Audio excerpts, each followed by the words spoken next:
Assalamualaikum warahmatullahi wabarakatuh.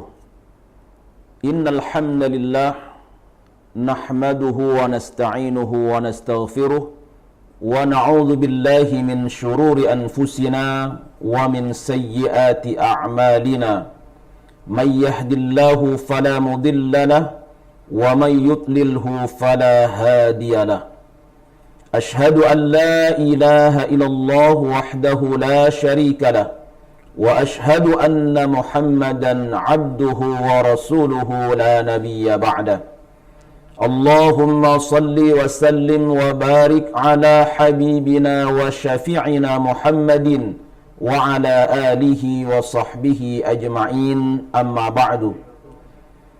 Mari bersama-sama kita bersyukur kepada Allah atas anugerah nikmat yang luar biasa yang Allah berikan kepada kita di bulan Ramadan ini, biqauli alhamdulillahi rabbil alamin.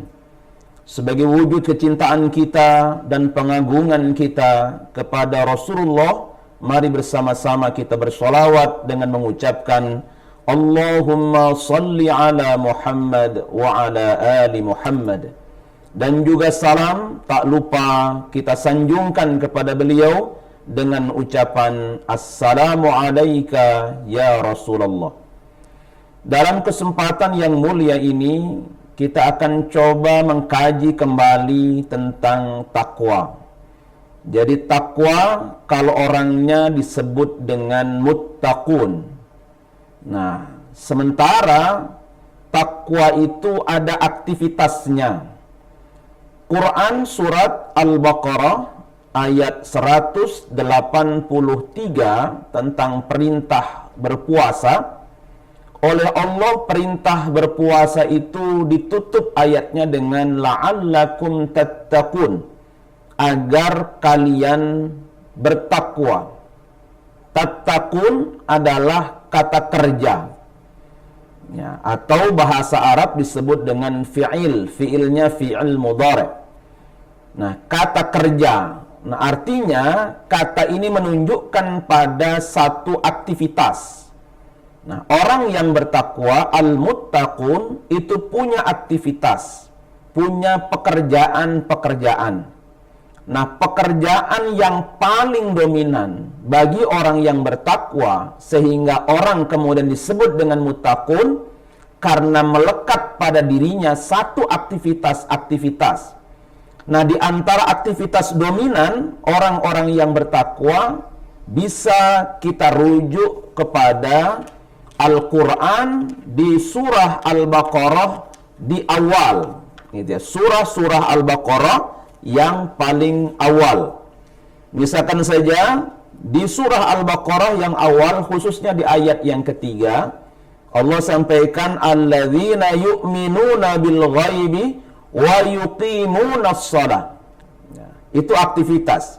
Alladzina yu'minuna bil ghaib, itulah keimanan kita kepada Allah.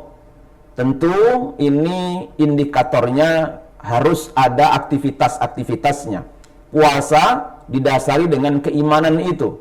Nah, aktivitas dari orang bertakwa yang paling dominan satu, yuqimunas shalah. Orang yang bertakwa adalah orang yang mendirikan salat. Yang kedua, wa mimma razaqnahum yunfiqun, mengeluarkan infak. Dan yang ketiga adalah walladzina yu'minuna bima unzila ilaika, berinteraksi dengan Al-Quran. Jadi ada tiga perilaku dominan, aktivitas dominan bagi orang-orang yang bertakwa. Jadi perilakunya orang yang bertakwa ada tiga yang paling dominan. Yang pertama adalah mendirikan sholat. Yang kedua adalah mengeluarkan infak. Yang ketiga adalah berinteraksi dengan Al-Quran.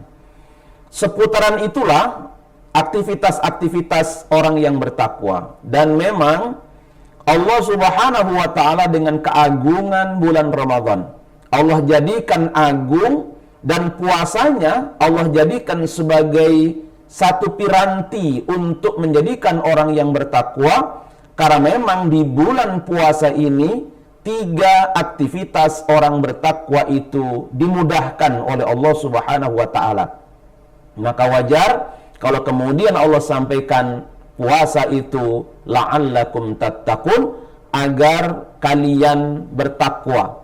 Karena untuk menjadikan orang bertakwa dari puasa itu, Allah sudah siapkan segala sesuatu kemudahannya, termasuk kemudahan-kemudahan untuk melakukan tiga aktivitas utama orang bertakwa.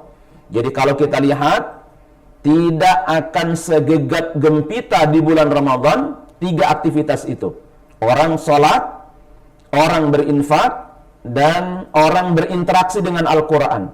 Intensitasnya luar biasa tinggi di bulan Ramadan, berbeda dengan di luar bulan Ramadan. Dan itu mudah dilakukan oleh umat Islam. Itulah maka puasa itu betul-betul akan bisa mengantarkan orang untuk berperilaku menjadi orang yang bertakwa. Nah, tiga aktivitas orang bertakwa. Salat ini adalah simbol penghambaan mutlak terhadap Allah. Orang yang bertakwa adalah orang yang menghambakan diri secara total kepada Allah Subhanahu wa taala. Yang kedua, infak. Infak itulah kontribusi. Karena apa yang diberikan oleh Allah kepada kita itu berbeda-beda. Ada orang yang diberikan kelebihan rizki, ada yang mereka diberikan kelebihan ilmu oleh Allah, ada mereka yang diberikan kelebihan tenaganya, ada yang diberikan keluasan pikirannya, dan lain sebagainya. Itu semua rizki Allah yang bagi orang bertakwa terhadap kelebihan-kelebihan tersebut mereka harus mampu untuk berkontribusi, berbagi. Nah, orang yang bertakwa selalu saja akan berkontribusi sesuai dengan nikmat yang diberikan oleh Allah kepada dirinya. Dan yang ketiga, orang yang bertakwa akan selalu memperluas ilmunya. Maka tadi di antara ciri utama atau aktivitas utama orang bertakwa adalah berinteraksi dengan Al-Quran. Al-Quran adalah sumber pengetahuan. Maka orang yang bertakwa akan selalu mengasah pengetahuannya untuk supaya dia mampu mengelola lebih baik alam semesta ini. Itulah orang bertakwa. Maka orang yang menghambakan diri kepada Allah, orang yang selalu berkontribusi pada lingkungannya, dan orang yang selalu memperluas pengetahuannya untuk bisa memberikan manfaat lebih luas pada yang lain, maka orang yang demikian, orang yang bertakwa, yang oleh Allah akan dicarikan jalan keluar dari setiap masalahnya, diberikan rizki dari arah yang tidak diduga-duga, akan dianugerahi ampunan Allah, dan yang tidak kalah juga hebatnya, orang bertakwa itu akan mendapatkan ganjaran yang agung, ganjaran yang membuatnya dia gembira, kegembiraan yang tidak bercampur dengan kesedihan sedikit pun, yang oleh Allah katakan, "Qul bifadlillahi wa birahmatihi fabidzalika falyafrahu huwa khairun mimma yajma'un." Mudah-mudahan di bulan Ramadan ini kita bersama-sama dengan kemudahan yang diberikan oleh Allah untuk melatih diri melakukan aktivitas-aktivitasnya orang bertakwa, kita mampu memanfaatkannya, yang pada akhirnya kita terbiasa melakukan ibadah salat dan pesan yang ada di dalamnya, melakukan infak dan pesan yang ada di dalamnya, dan juga berinteraksi dengan Al-Quran, juga pesan yang ada di dalam interaksi tersebut. Mudah-mudahan ada manfaatnya. Aqulu qawli hadza astaghfirullahal azim. Assalamualaikum warahmatullahi wabarakatuh.